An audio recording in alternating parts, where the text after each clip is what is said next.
Hello student, मैं ऋषि कुमार। आज का वीडियो कॉम्प्लेक्स नंबर पे होने वाली है। कॉम्प्लेक्स नंबर क्लास 11 का एक चैप्टर है। तो आइए समझते हैं कॉम्प्लेक्स नंबर। कॉम्प्लेक्स नंबर का हिंदी जटिल संख्या होता है।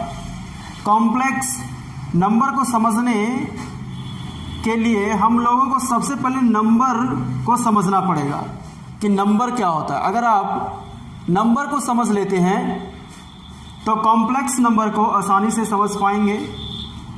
तो आइए समझते हैं नंबर क्या होता है।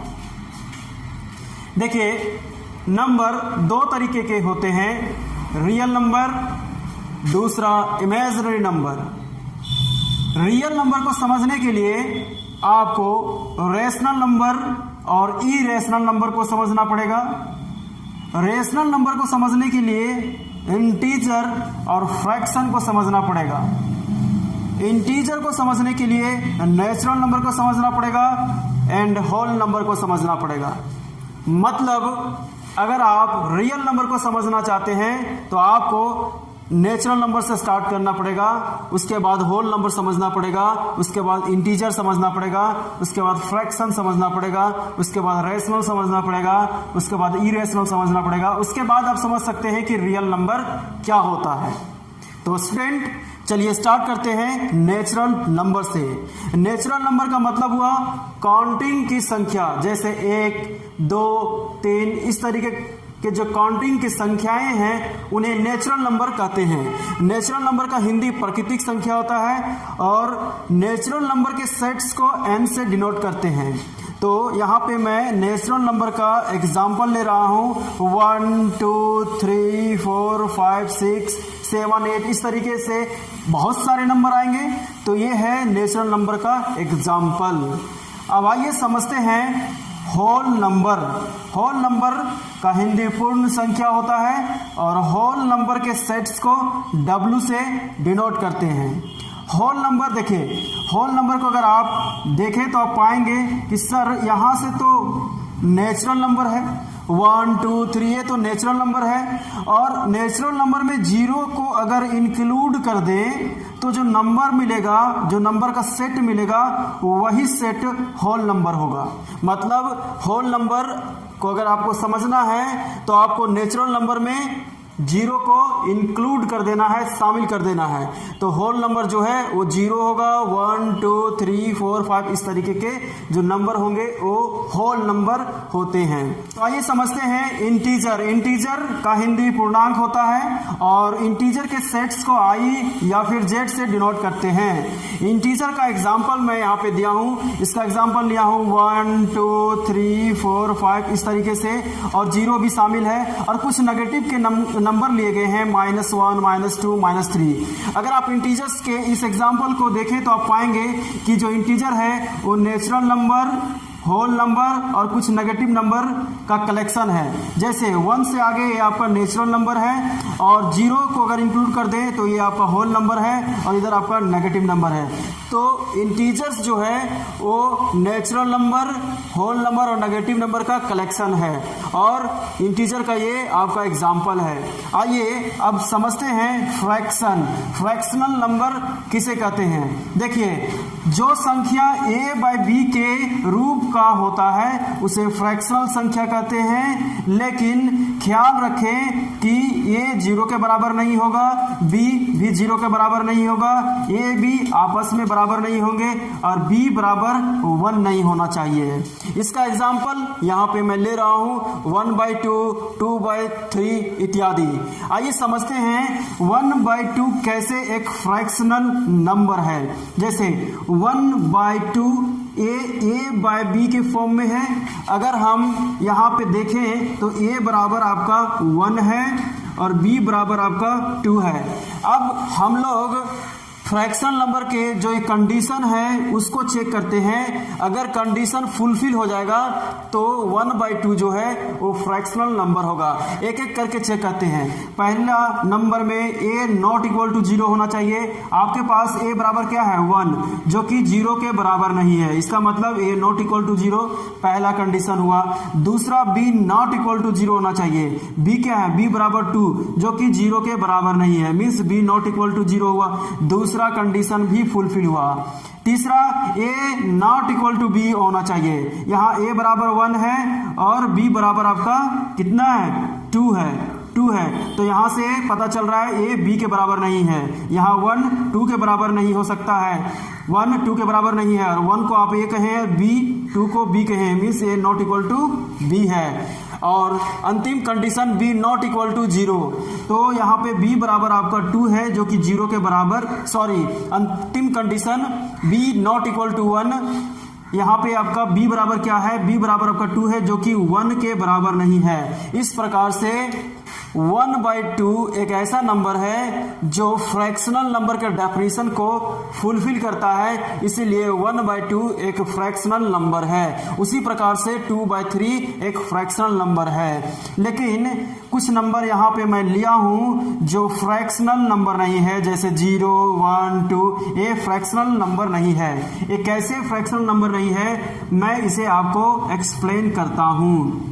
देखिए आपके पास 0 है, 1 है, 2 इत्यादि इस तरीके का नंबर लिया हूं। मैं किसी एक को एक्सप्लेन कर देता हूं। जैसे मैं 0 को ही एक्सप्लेन करता हूं। चलिए अगर 0 को एक्सप्लेन करता हूं तो 0 लेता हूं और 0 के नीचे कुछ नहीं है तो कम से कम 1 है।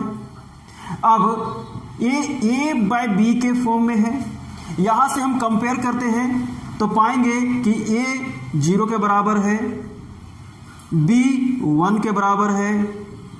उसके बाद हम लोग फ्रैक्शनल नंबर का कंडीशन को चेक करेंगे।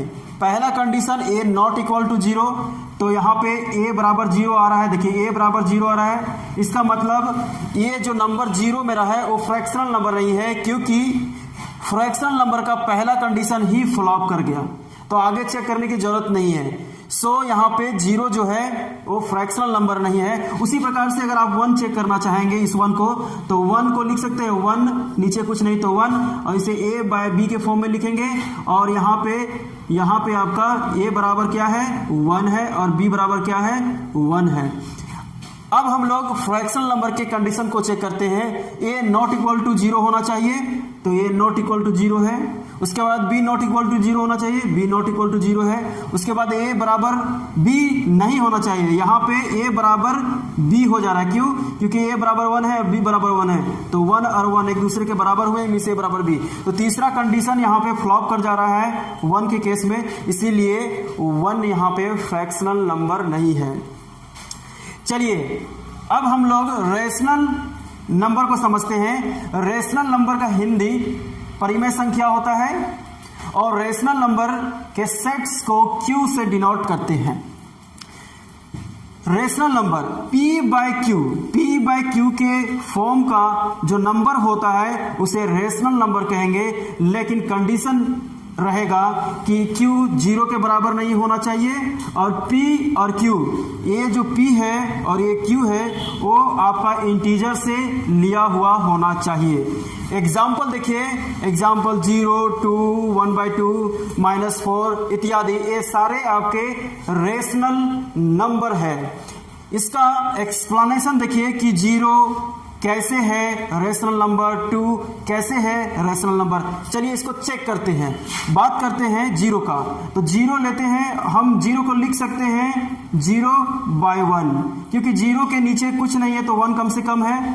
अब 0/1 P/Q के फॉर्म में है। इसके बाद देखिए यहाँ पे आप कंपेयर करें तो आप पाएंगे कि P बराबर 0 है और Q बराबर 1 है।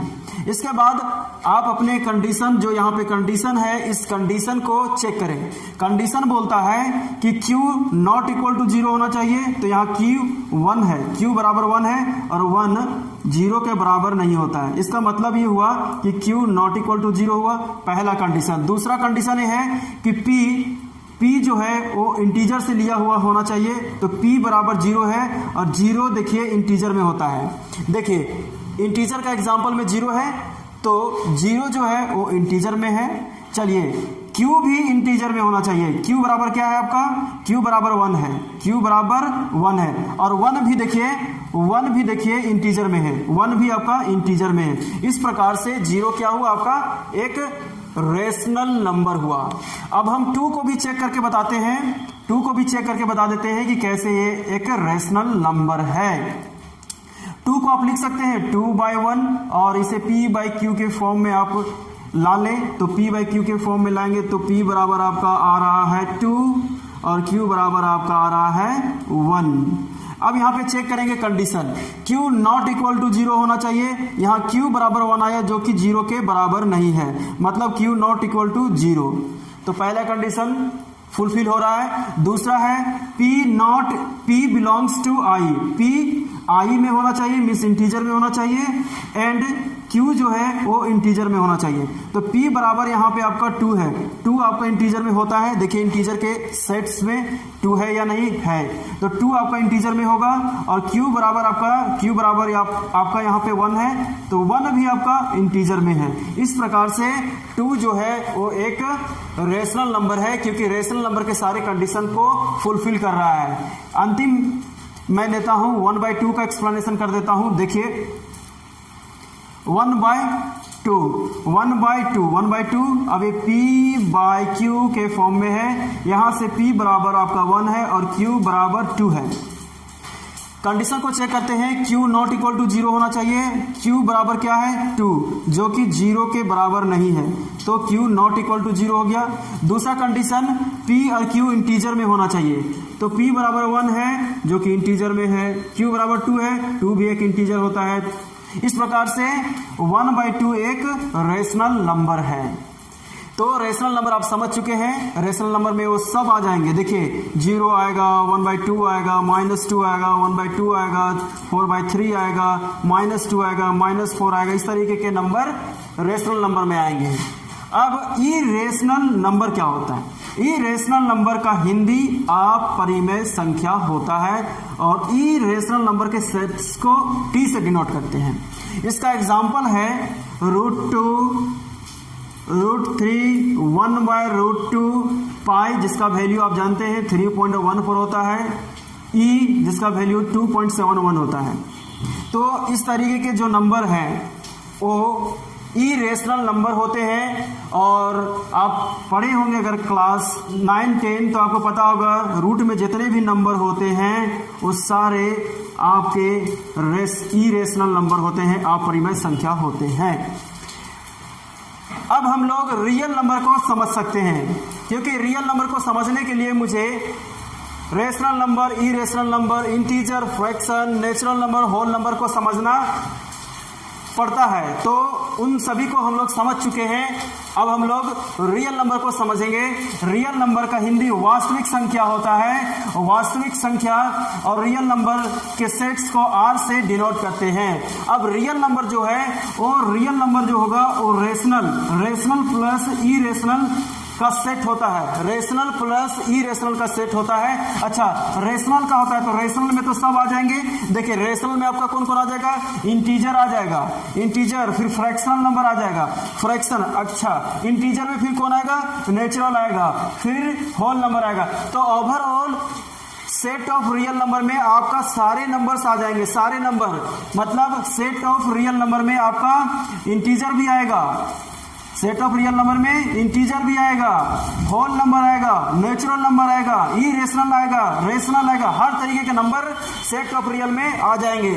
इसीलिए देखिए सेट ऑफ रियल नंबर के सेट को r से डिनोट करते हैं। और यहाँ पे जो मैं एग्जांपल लिया हूँ, इस एग्जांपल को देखें। इस एग्जांपल में आप नोटिस कर सकते हैं कि सर 1, 2, 3 ये तो आपका नेचुरल नंबर हो गया, 0 से स्टार्ट करेंगे तो ये होल नंबर हो जाएगा। अगर 2/3, 3/2 ये आपका फ्रैक्शनल हो गया, ये आपका इरेशनल अपरिमेय संख्या हो गया, रूट वाले अपरिमेय संख्या होते हैं। उसके बाद यहाँ पे कुछ नेगेटिव नंबर भी है, यहाँ पे कुछ नेगेटिव नंबर है। देखिए नेगेटिव नंबर और ऊपर कुछ पॉजिटिव इंटीजर है, ऊपर कुछ पॉजिटिव है और कुछ नेगेटिव है, तो इनको मिलाकर के हम इंटीजर भी कह देंगे।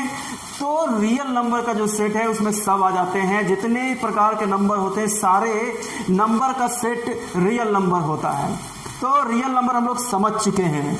अब मेन टॉपिक मेरा जो है वो है imaginary number. Main topic imaginary number को समझना है। अगर आप इमेजिनरी नंबर को समझ लेते हैं तो कॉम्प्लेक्स नंबर को समझना बहुत ही आसान हो जाएगा। इमेजिनरी नंबर कॉम्प्लेक्स नंबर का मेन टॉपिक होता है, इसीलिए हम लोगों को सबसे ज़्यादा अटेंशन इमेजिनरी नंबर को समझने में देना पड़ेगा। तो आइए मैं आपको समझाता हूँ इमेजिनरी नंबर क्या होता है। देखिए एक चीज़ और मैं बताऊं कि ये जो नंबर सिस्टम मैं यहाँ पे आपको बताया हूँ, इस नंबर सिस्टम को मैं यहाँ पे सर्कुलर फॉर्म में भी दिखाया हूँ। जैसे कि ए आपका नेचुरल नंबर है, ए आपका होल नंबर है, उसके बाद इंटीजर है, उसके बाद रेशनल नंबर है, उसके बाद रियल नंबर में रेशनल प्लस इरेशनल आ जाएगा। तो ये मैं सर्कुलर फॉर्म में भी आपको दिखा दिया हूँ। मैं ये जी नहीं करने जा रहा हूँ। देखिए आगे आपको मैं इमेजिनरी नंबर को बताने वाला हूँ। इमेजिनरी नंबर क्या होता है, तो ये स्टूडेंट समझते हैं इमेजिनरी नंबर। इमेजिनरी नंबर का हिंदी काल्पनिक संख्या होता है और इमेजिनरी नंबर के सेट्स को आई से डिनोट करते हैं। इमेजिनरी नंबर का डेफिनेशन परिभाषा यहाँ पे लिखा हूँ, आइए समझते हैं इसे। The square root of non positive number is called imaginary number. इसका क्या मतलब हुआ? इसका मतलब ये हुआ कि अगर कोई नॉन पॉजिटिव नंबर है और उसका आप स्क्वायर रूट लेते हैं तो जो नंबर आपके पास आएगा उसे आप इमेजिनरी नंबर कहेंगे। अब नॉन पॉजिटिव नंबर क्या होता है? नॉन पॉजिटिव नंबर जो पॉजिटिव नंबर नहीं होते हैं उसे नॉन पॉजिटिव नंबर कहते हैं। जैसे 2 आपका पॉजिटिव नंबर है लेकिन -2 आपका नॉन पॉजिटिव नंबर है। उसी प्रकार से -3 आपका नॉन पॉजिटिव नंबर है, -5 आपका नॉन पॉजिटिव नंबर है। अब परिभाषा को देखिए, परिभाषा में आपको कहा जा रहा है कि स्क्वायर रूट लीजिए किसका? नॉन पॉजिटिव नंबर का। तो ये आपके नॉन पॉजिटिव नंबर है, अगर आप इनका स्क्वायर रूट ले लें तो जो ये नंबर आपके पास आ रहा है ये नंबर आपका इमेजिनरी नंबर होती है। स्टूडेंट यहाँ पे नोटिस करें, इमेजिनरी नंबर रियल नंबर से अलग होती है क्योंकि रियल नंबर में ऐसा कोई भी नेगेटिव नंबर नहीं है जिसका स्क्वायर रूट लिया गया हो। अगर रियल नंबर में स्क्वायर रूट के नंबर हैं तो वो ऐसे नंबर का स्क्वायर रूट है जो पॉजिटिव है। जैसे 2 आपका यहाँ पे पॉजिटिव है और इसका स्क्वायर रूट लिया गया है। उसी प्रकार से 3 यहाँ पे आपका पॉजिटिव नंबर है और इसका स्क्वायर रूट लिया गया है। यहाँ भी आपका देखें, यहाँ भी आपका 3 पॉजिटिव नंबर है और इसका स्क्वायर रूट लिया गया है, माइनस रूट से बाहर है। उसी प्रकार से यहाँ भी 2 पॉजिटिव नंबर है और इसका स्क्वायर रूट लिया गया है।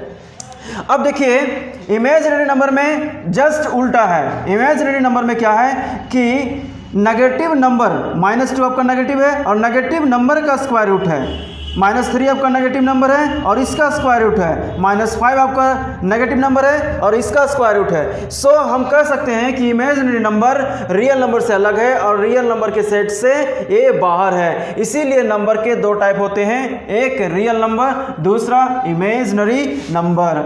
स्टूडेंट अब हम लोग इमेजिनरी नंबर के बारे में कुछ और इंफॉर्मेशन, कुछ और जानकारियाँ इकट्ठा करते हैं। तो यहाँ पे देखें, रूट अंडर -2 को आप क्या लिख सकते हैं? इसे लिख सकते हैं 2 × -1। अब 2 गुना -1 -2 हो जाएगा। इसी प्रकार से यहाँ भी आप लिख सकते हैं क्या? Root under 3 × -1। उसी प्रकार से 5 × -1। अब देखिए यहाँ पे एक फॉर्मूला मैं यूज करूँगा, a × b। अगर रूट a × b पे हो तो जो रूट होगा a पर भी आ जाएगा और b पर भी आ जाएगा अलग अलग, जैसे रूट a और रूट b। एग्जाम्पल देखिए 3 × 4 का रूट हो, 3 × 4 का रूट हो तो रूट जो होगा वो 3 पे आएगा एंड 4 पे आएगा। अब इसी नियम से हम लोग इसे तोड़ेंगे और इसे भी तोड़ेंगे और इसे भी तोड़ेंगे। देखिए यहाँ पे क्या होगा, रूट जो है दोनों नंबर पे अलग अलग हो जाएगा, तो √2 हो जाएगा एंड रूट अंडर -1 होगा। यहाँ √3 होगा और रूट अंडर -1 होगा। यहाँ पे √5 होगा और रूट अंडर -1 होगा। स्टूडेंट यहाँ पे आप नोटिस करें, जितने भी इमेजिनरी नंबर हैं उनमें एक बात कॉमन है। और कौन सी बात कॉमन है? वो कॉमन बात है कि रूट अंडर -1 प्रत्येक इमेजिनरी नंबर में कॉमन दिखाई दे रहा है। मीन्स कोई सा भी आप इमेजिनरी नंबर उठा लीजिए, उसमें आपको रूट अंडर -1 कॉमन दिखेगा ही दिखेगा। स्टूडेंट यहाँ पे जो आप कॉमन देख रहे हैं रूट अंडर -1, इसे एक सिंबल से रिप्लेस कर दिया जाता है और वो सिंबल का नाम है आयोटा और वो दिखता है आई की तरह। जैसे कि यहाँ पे मैं दिखा रहा हूँ, ये है वो सिंबल और इसे पढ़ते हैं आयोटा। इसका मतलब ये हुआ कि हमारे पास iota is equal to root under -1 आ गया। अब स्टूडेंट आगे देखिए, आगे आप यहाँ पे क्या लिख सकते हैं? यहाँ पे आप लिख सकते हैं √2। अब रूट अंडर -1 को आप आयोटा से रिप्लेस किए हैं तो इसे आयोटा लिखेंगे। एंड उसी प्रकार से √3 और रूट अंडर -1 को आयोटा बोले हैं तो आयोटा यहाँ आ जाएगा। एंड रूट अंडर 5 और रूट अंडर -1 को आप आयोटा बोले हैं तो आयोटा आ जाएगा। अब स्टूडेंट यहाँ पे समझिए, यहाँ पे रूट अंडर 2i आपका इमेजिनरी नंबर है, लेकिन सिर्फ √2 आपका रियल नंबर है। नोटिस कीजिएगा, √2i आपका इमेजिनरी नंबर है जबकि √2 सिर्फ आपका रियल नंबर है। मतलब अगर रियल नंबर के साथ आयोटा आ जाए तो पूरा जो नंबर होगा वो आपका इमेजिनरी नंबर होगा। तो याद रखें, रूट अंडर -2 को आप लिख सकते हैं रूट अंडर 2i, मिस रूट अंडर 2i आपका इमेजिनरी नंबर है। अब आइए आयोटा से रिलेटेड कुछ और इंफॉर्मेशन कलेक्ट करते हैं। जैसे हमारे पास आयोटा बराबर रूट अंडर -1 आया है। अगर हम इसका स्क्वायरिंग कर दें तो देखिए क्या होता है। स्क्वायरिंग दोनों साइड करते हैं, स्क्वायरिंग करेंगे तो आयोटा का स्क्वायर हो जाएगा और इधर भी स्क्वायर होगा, रूट है तो हट जाएगा, मीन्स -1 आ जाएगा। अब देखिए यहाँ पे आपके पास एक फॉर्मूला आ गया, आयोटा का स्क्वायर इज इक्वल टू -1। अगर मैं आपसे ये कहूँ कि सर आयोटा के पावर 4 का वैल्यू क्या होगा, तो आयोटा के पावर 4 का वैल्यू 1 होता है। कैसे, आइए इसे समझते हैं। जैसे आयोटा के पावर 4 को आप लिख सकते हैं आयोटा का स्क्वायर इंटू आयोटा का स्क्वायर। ये चीज़ मैं कैसे लिखा हूँ इसे समझिए। अगर आपके पास x के पावर m इंटू x के पावर n हो तो इसे लिखी जाती है x के पावर m प्लस n। देखिए यहाँ पे पावर m है और पावर n है, दोनों पावर का बेस सेम है। जब बेस सेम होता है तो पावर जुड़ जाते हैं, इसीलिए यहाँ पे m प्लस n हुआ। अब इसी रूल से हम यहाँ पे इसी रूल को यहाँ पे हम लगाते हैं। देखिए यहाँ भी देखें पावर 2 और इस पावर 2 का भी बेस सेम है। इसका मतलब ही हुआ कि पावर 2 जो है जुड़ जाएंगे, i के पावर 2 प्लस 2 हो जाएगा। देखिए बेस वही रहता है, पावर सिर्फ जुड़ जाता है, तो बेस हमारा वही रहेगा, पावर जुड़ जाएगा। तो i के पावर 2 प्लस 2 मीन्स i के पावर 4।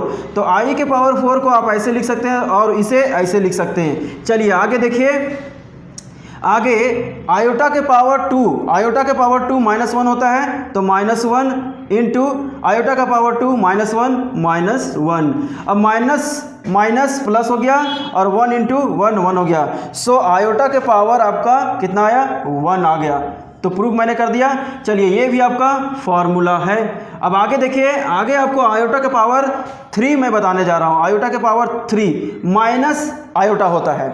चलिए इसे भी देखिए कैसे होता है। आयोटा के पावर 3 को आप ब्रेक कर सकते हैं, तोड़ सकते हैं। आयोटा का पावर 2 इंटू आयोटा का पावर 1। अब देखिए आयोटा का पावर 2 का वैल्यू -1 होता है, आयोटा के पावर 1 आयोटा हो जाएगा, मीन्स माइनस आयोटा हो गया। सो आयोटा के पावर 3 माइनस आयोटा हो गया। तो ये भी आपका एक फार्मूला है।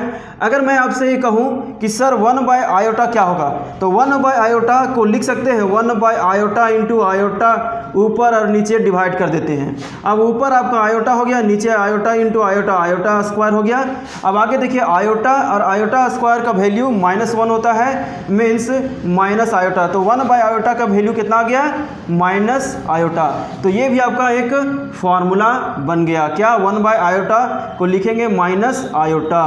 अगर मैं आपसे कहूँ कि सर आयोटा का कोई और पावर फाइंड करके बताइए, तो कैसे करेंगे?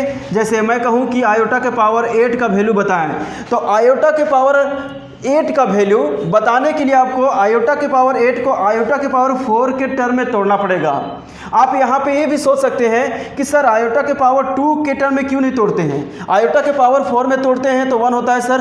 तो यहाँ पे आयोटा के पावर 2 में तोड़े तो -1 भी तो होता है, तो -1 इस्तेमाल करते हैं। तो देखिए माइनस का यहाँ पे लफड़ा हो जाएगा, इसीलिए हम लोग आयोटा के पावर 8 को या फिर आयोटा के पावर किसी भी पावर को आप आयोटा के पावर 4 में तोड़ेंगे, ताकि आप आयोटा के पावर 4 का वैल्यू 1 ले सकें। अगर आप आयोटा के पावर 2 में तोड़ेंगे तो -1 लेना पड़ेगा और माइनस का लफड़ा हो जाएगा, इसीलिए मैं आयोटा के पावर 4 में तोड़ने जा रहा हूँ।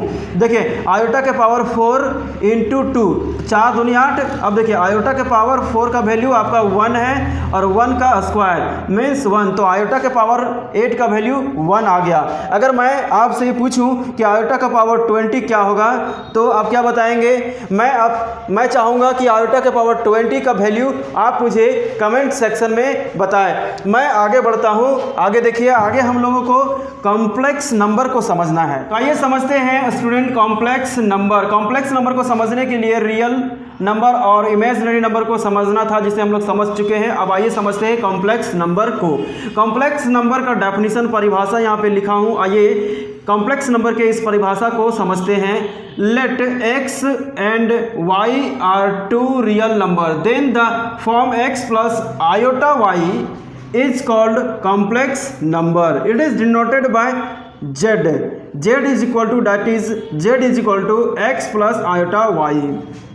स्टूडेंट यहाँ पे जो कॉम्प्लेक्स नंबर का परिभाषा लिखा हुआ है, आइए इसे मैं यहाँ पे एक्सप्लेन करता हूँ, समझाता हूँ। देखिए x और y 2 रियल नंबर आपको लेना है, तो x और y 2 रियल मैं लेता हूँ, 2 रियल नंबर लेता हूँ। जैसे x की जगह पे 2 लेता हूँ और y की जगह पे 3 लेता हूँ। आप यहाँ पे कोई सा भी नंबर ले सकते हैं, मैं यहाँ पे 2 और 3 ले रहा हूँ। उसके बाद आपको बोलता है कि एक फॉर्म को बनाइए x plus iota y, x plus iota y।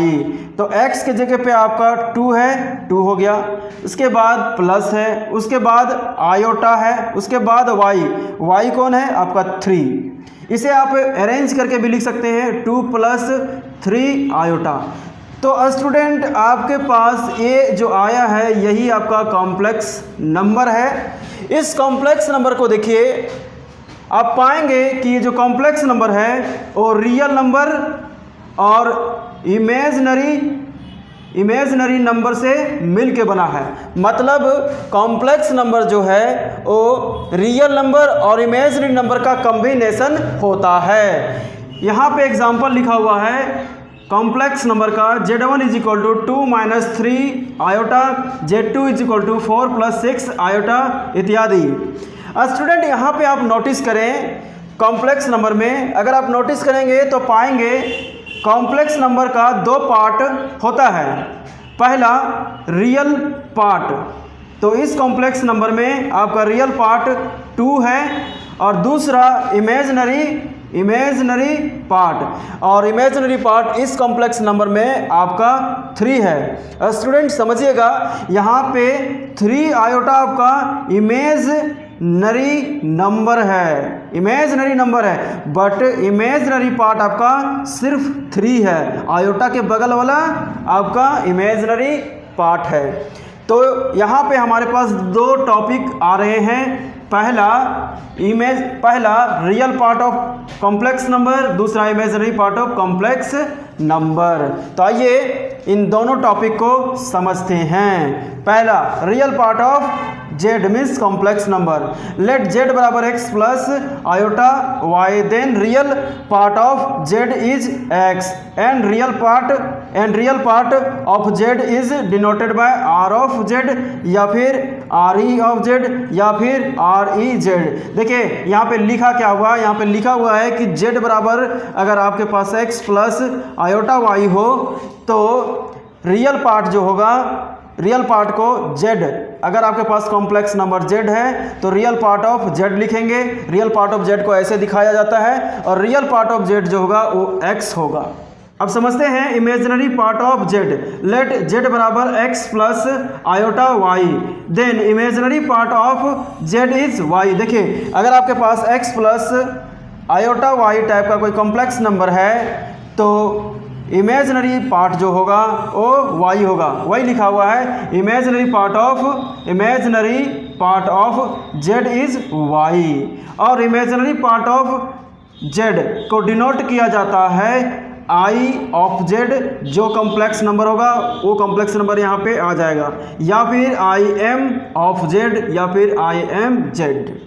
Student हम लोग रियल पार्ट और इमेजिनरी पार्ट का एग्जाम्पल लेते हैं ताकि रियल पार्ट और इमेजिनरी पार्ट और भी अच्छे तरीके से क्लियर हो सके। तो लेट z1 बराबर 4 प्लस 6 आयोटा। अब देखिए आपका ये जो कॉम्प्लेक्स नंबर है वो x प्लस आयोटा y के फॉर्म में है। अगर इस कॉम्प्लेक्स नंबर को आप कंपेयर करें इस कॉम्प्लेक्स नंबर से तो आप पाएंगे कि x के जगह पे 4 है और y के जगह पे 6 है। देखिए आयोटा का बगल वाला यहाँ पे y है और यहाँ पे आयोटा का बगल वाला 6 है, सो y बराबर 6।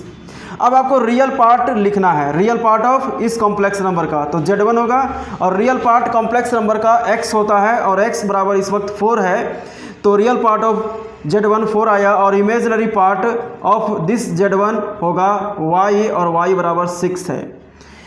तो इस z1 का रियल पार्ट 4 है और इमेजिनरी पार्ट 6 है। एक और एग्जांपल देखिए, जैसे 4 z1 बराबर मैं 4 लिया हूँ, यहाँ पे जो कॉम्प्लेक्स नंबर लिया गया है वो स्टैंडर्ड फॉर्म में नहीं है, तो इसे मैं पहले स्टैंडर्ड फॉर्म में चेंज करता हूँ। 4 प्लस 0 इंटू आयोटा। देखिए आयोटा को 0 से गुना करेंगे तो 0 होगा और 4 प्लस 0 4 ही होगा।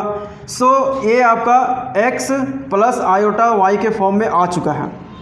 अब इस कॉम्प्लेक्स नंबर को इस कॉम्प्लेक्स नंबर से कंपेयर करें, तुलना करें, तो पाएंगे x बराबर 4 है, x बराबर 4 है और आयोटा के जगह पे y के जगह पे 0 है।